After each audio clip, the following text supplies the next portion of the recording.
Since I'm getting remarried, you'll need to move out. The $55,000 loan will be covered by my new partner," he said, his voice dripping with irony. Years of painstakingly working to pay off that loan left me stunned by his audacity to shift the burden onto his new wife. "Then, I guess the $5,000 monthly payments will be your responsibility now," I replied, making clear the true amount I had been shouldering all along. "Sign the divorce papers without delay," I continued, "and just leave. Whatever comes next, even if it's hell, doesn't matter to me anymore." I'm Meg Smith, a 41-year-old housewife who works part-time. My husband Mike is 3 years older than me, and we've been married for 10 years. We first met while working at the same company. Back then, I was deeply engrossed in my career and had little interest in marriage or romance. However, after turning 30, a colleague who was contemplating going independent persuaded me to switch jobs. Just as I was starting to settle into my new role, Mike, a senior colleague from my old company, confessed his love for me. From the start, my relationship with Mike, who was in his mid-30s, was viewed through the lens of marriage. However, 2 years later, we tied the knot, largely due to pressure from those around us. My in-laws were incredibly supportive, treating me like their own daughter, which allowed me to continue working without concerns. A year after our marriage, we built a house that reflected our dreams and desires. Although it was a significant investment, we secured a loan with a manageable repayment plan. This major purchase solidified our commitment to supporting each other. For the first 2 years, we lived as a typical working couple. However, in our 3rd year of marriage, as we began contemplating starting a family, Mike dropped the bombshell that he wanted to leave his job to start his own business. He had always dreamed of launching his business before turning 40 and had been quietly building his network and saving money. While the future of his venture was uncertain, his resolve was unwavering. By the time I discovered his plans, he had already resigned from his job. I felt disheartened by the lack of communication between us, especially since he seemed to assume that my income alone would cover our needs. Shortly after Mike launched his business, my father-in-law fell ill and was hospitalized. It became clear that returning to his previous lifestyle was no longer feasible, and his home would need extensive renovations for his post-discharge needs. Although my in-laws insisted they could manage on their own, Mike decided that our family would cover all the expenses. I wanted to support my in-laws as much as possible, so I agreed to help, but covering the entire cost was a different story. Our household expenses surged, and I was left bewildered. Our income simply couldn't sustain such a large financial burden. Mike's business was struggling, with frequent contract cancellations and few new opportunities. His income had dwindled to nearly nothing, and I was left to handle all living expenses and loan payments with my salary. Despite being nearly unemployed, Mike remained indifferent to our financial strain, dismissing my concerns and treating the situation as if it were someone else's problem. Our credit card bills began to soar as Mike frequently went out drinking, claiming it was for client relations. Faced with the possibility of spending our lives just paying off loans, I suggested we either sell the house or shut down the struggling business. Mike dismissed my proposals, insisting, "We're not on the brink of ruin. This is a time to endure." The only reason we were managing it all was because of my salary, and I was the one bearing the brunt of our financial strain. Mike couldn't grasp this reality. Eventually, I felt it was pointless to discuss anything with him as long as payments were made on time. As the situation dragged on, our daily conversations dwindled. I knew Mike was spending time with other women under the guise of work, but I had become indifferent to him. One day, after returning from work, Mike finally spoke to me after a long silence. With a smirk, he waved a piece of paper in front of me and said, "I've decided to divorce you.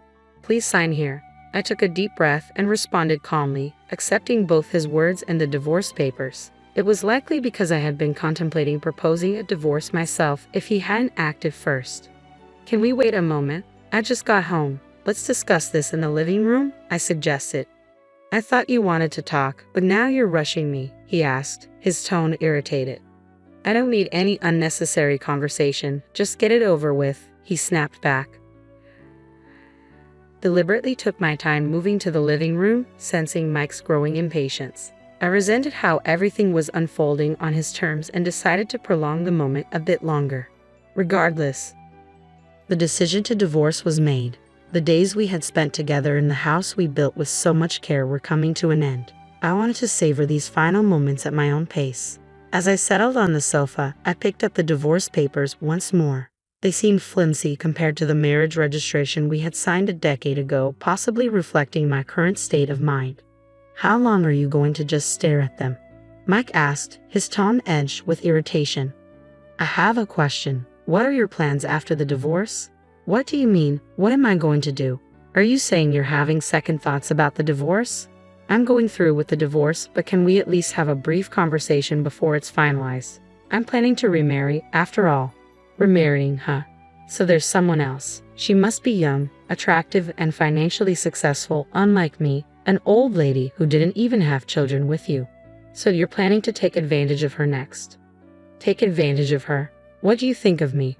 I'm simply laying out the facts. I've always handled the finances and you never had to worry about payments. Yet you act so superior. I can lead a better life without someone like you. The divorce is actually a favor for me. Sure. I'll brush off your bitter remarks as the ramblings of someone who's lost. Maybe I should have said more. Keep talking. The divorce is final, and I won't have to see your face much longer. So please move out by the end of the week. I'm leaving today. I can't stand hearing your voice any longer. By the way, does your new girlfriend know about the loans you're carrying? Of course she does. She's agreed to contribute $500 a month for living here. It's no big deal for her. She won't struggle with the loan payments like you did. Understood. After signing the divorce papers, I decided to leave with my belongings already packed. I'll leave the remaining furniture behind as part of the asset division. Dispose of it if you don't need it. Just go, and best wishes to your new girlfriend. Handling a $5,000 monthly loan payment will be challenging, but good luck. By the way, I've left a note detailing the loan information for her.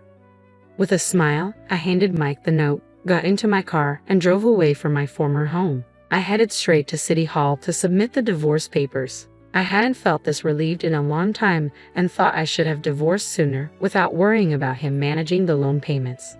A week after the divorce, one morning, I received multiple calls from my ex-husband Mike. Though I had anticipated this, it was still quite irritating. I decided to address it and answered one of his calls. Yes, what do you want? I wouldn't be calling if it weren't important. That's quite rude, but is it true about the $5,000? I have no reason to lie. You're expecting me to cover your debt. I sighed deeply at his words. Maybe I should have explained everything more clearly instead of just relying on the note. Despite the inconvenience, all the details are laid out in that note. I thought you'd understand it if you read it. I'm calling because I still don't get it, even after reading. I'll break it down for you. Besides the mortgage on the house, there are the renovation costs for your parents' home that you chose, the personal loan for your father's medical expenses, the business loan for your venture, and the credit card debt you accrued, all under your name. If there were only a mortgage, I could have managed that, but there's much more. If you have doubts, you can verify it. I helped because I was your wife, but now that we're not, it's no longer my concern. I told you when I left that there's a monthly payment of $5,000. You must think this is a joke. You spent money like it was nothing. Did you ever consider these payments? Well, you'll have to deal with it with your new girlfriend. That's why you divorced me, right? Actually, she broke up with me. She said $5,000 a month is too much. I figured as much. It's understandable. Even someone with a high income would rarely agree to take on a $5,000 monthly payment for debts they didn't incur. No one wants to pay 10 times the value of a house over many years. Did you really earn that much after changing jobs? Yes, my salary increased fivefold after changing jobs, but all that income went straight to repayments. I didn't realize you were making so much. I wouldn't have suggested divorce if I had known. It's not that you didn't know, you just weren't interested. After I switched jobs, you never asked about my work or my salary. You should have brought it up yourself. You never discussed your income either, even when we worked together. You barely communicated. Once you went independent and had little to no income, yet continued to spend recklessly, I figured it was pointless to bring it up.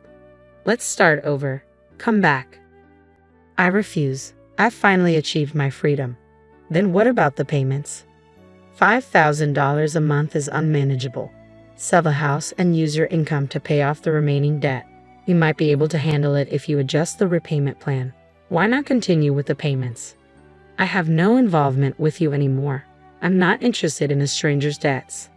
You're incredibly cold. Don't you have any empathy? I may seem cold, but I've been making substantial payments for over 6 years.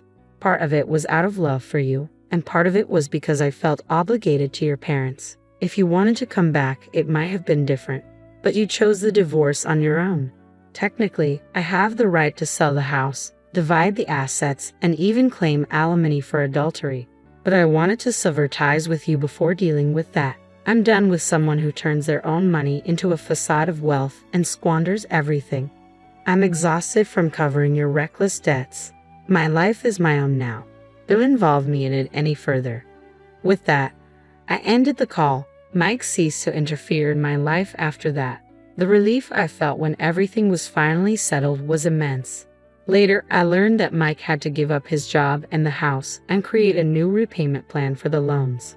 Returning to his previous job under the scrutiny of others must have been uncomfortable. Despite this, he would continue to be burdened by loan payments. I'd also heard that his parents decided to sell their house and move to a retirement home. It saddened me to think they wouldn't have faced such a choice if we hadn't divorced.